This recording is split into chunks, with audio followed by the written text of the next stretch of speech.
मंडळी, सध्या राज्यात सुरू असलेली ग्रेटेस्ट रायव्हलरी म्हणजे जरांगे पाटील विरुद्ध छगन भुजबळ.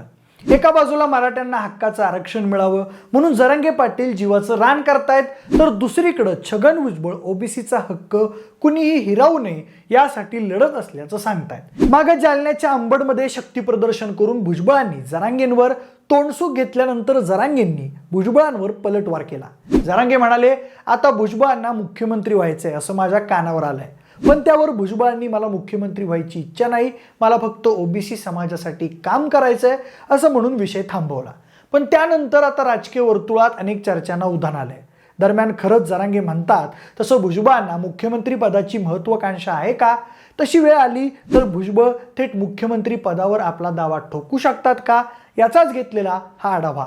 नमस्कार, मी प्रथमेश आणि तुम्हाला तर माहिती आहे आपला विषयच भारी. मंडळी, छगन भुजबळ यांना कायमच एक सक्षम ओबीसी नेता म्हणून महाराष्ट्रानं पाहिलेलं आहे. खरं तर सुरुवातीला बाळासाहेबांनी त्यांना संधी देऊन पुढे आणलं, त्यामुळं एक भाजी विक्रेता राज्याच्या राजकारणात स्थिरावला.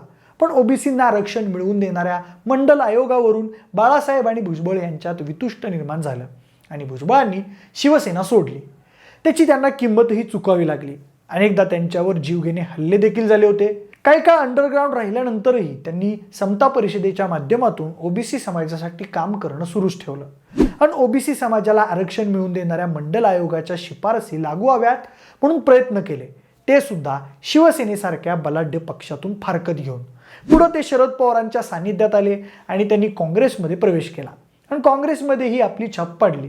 पण पुढे शरद पवारांनीच काँग्रेसची फारकत घेतली आणि राष्ट्रवादी पक्षाची स्थापना केली.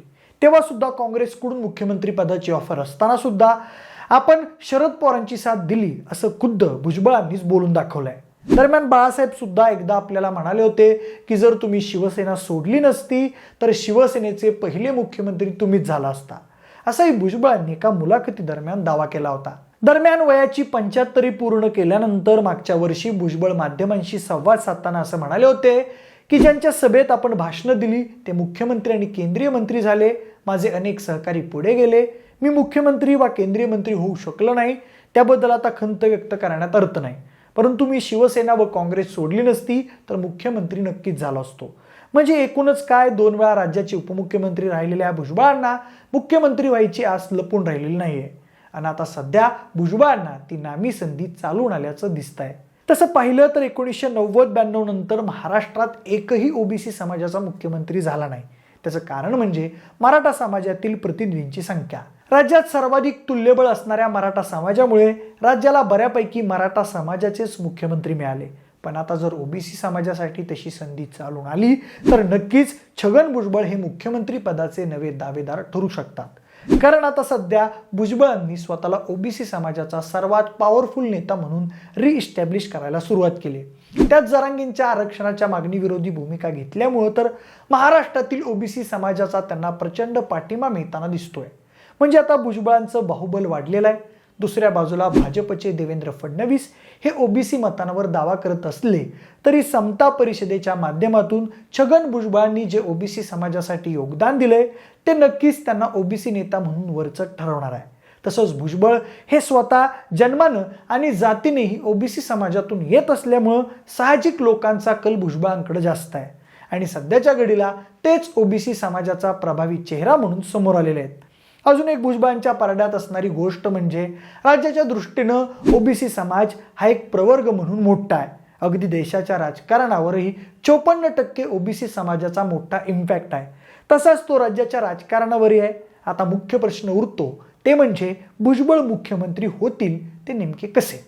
खरं तर भुजबळ ज्या पक्षात आहेत त्या पक्षात सध्या अजितदादा हेवीवेट नेते आहेत. ते पवार घराण्यातून येतात.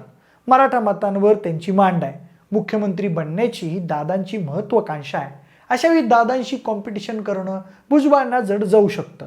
ते भाजपमध्ये जातील असं बोललं जाते, पण भाजपमध्ये जाऊन मुख्यमंत्री बनण्याचे रस्ते पूर्णपणे बंदच होऊ शकतात. आता शरद पवारांशी त्यांची भांडणं खरी आहेत की लुटूपुटूची आहेत यावरच त्यांचं राष्ट्रवादीतील सुप्रीम पद टिकून राहणार आहे.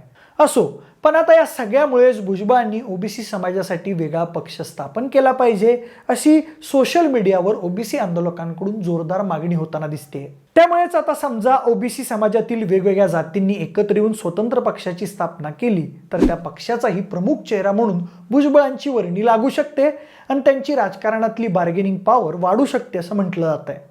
अंबड येथील ओबीसी महामोर्चात त्या दिवशी महादेव जानकर यांनीही हेच मत व्यक्त केलं होतं. ते म्हणाले, स्वर्गीय गोपीनाथ मुंडे आणि छगन भुजबळांनी एकत्र येऊन जर स्वतंत्र ओबीसी समाजाच्या पक्षाची स्थापना केली असती तर आज मी इथं त्या पक्षाचा मुख्यमंत्री म्हणून बोलायला उभा राहिलो असतो. म्हणजे जानकरांच्या म्हणण्याचा अर्थ असा होतो की ओबीसी समाजानं ठरवलं आणि स्वतंत्र पक्ष काढला तर आपले ओबीसींचे नेते मुख्यमंत्री पदावर दावा ठोकू शकतात. पण खरं पाहिलं तर ओबीसी समाज हा जसा वेगवेगळ्या जातींमध्ये विखुरलेला आहे, अगदी तसंच त्यांचे नेते सुद्धा वेगवेगळ्या पक्षांचं प्रतिनिधित्व करताना दिसतात.